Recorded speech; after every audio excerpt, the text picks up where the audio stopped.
大家好，我是老罗。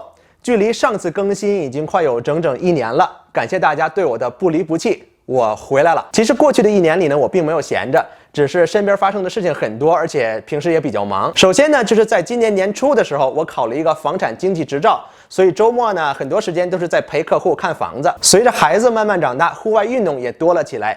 冬天的时候，我们全家迷上了滑雪。夏天呢，又发现了挖蚌啊、抓螃蟹这些户外运动。平时没事的时候呢，还带孩子出去骑车呀，或者打球。这些呢，就是我过去1年里边生活里的一些变化。然后大家可以看得出来哈，我的这个工作室也有一些小小的变化。另外呢，我还开通了我的小红书，通过小红书呢，和大家分享我平时生活当中和工作当中遇到的花絮。所以刚才说过哈，我这1年其实并没有闲着。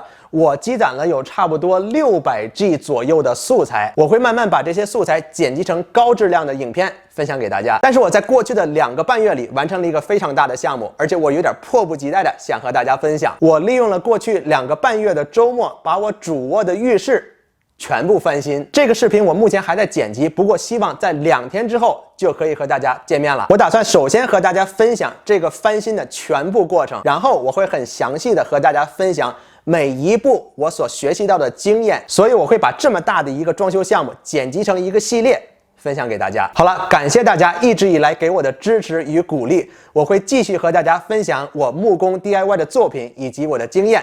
我是老罗 ，See you next time。